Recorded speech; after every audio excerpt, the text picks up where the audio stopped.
Tulo ka adlaw sa dili pa ang deadline sa rehistrasyon alang sa Sangguniang Kabataan, SK ug barangay election sa maabot nga Oktubre. Misugod na og dagsa ang mga botong parehistro sa buhatan sa Commission on Election kon COMELEC dinhi sa Dakbayan sa Sugbo. Kon sa milabayng mga adlaw nagmingaw ang satellite registration sa COMELEC sulod ni usa ka mall diha sa may North Reclamation Area ingon ani na ang sitwasyon kaganiha. Di man tuod puno ang registration site sa mga botong parehistro.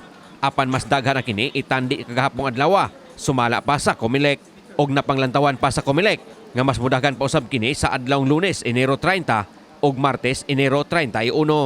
Alas 8 sa buntag hangtod sa alas 5 sa hapon, mahimo makaparehistro ang publiko sa buhatan sa COMELEC. Usa sa sayong miadto sa COMELEC kaganiha, mao si Dolores Katamko nga taga Barangay Kiyot, Dakbayan sa Sugbo. Usa na karehistradong botante sa Dakbayan si Katamko. Apan ang iyang 18 anyos nga anak nga si Danis Bianca, usa ka first-time voter sa umaabot SK og barangay eleksyon. Hinungdan nga iya kining giubanan. Karon posab sila nakalugar pagbisita sa COMELEC.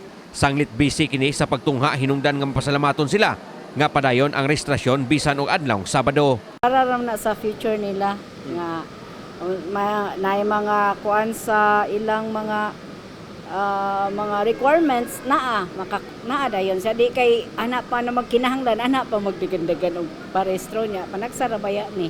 Si Maria Gina Dapiton nga taga Barangay Kalunasan wa usab palabya ang higayon nga maparehistro ang duha ka anak nga sila si Grace ug Krisha May isip mga first time voter sa umabot nga SK ug barangay eleksyon.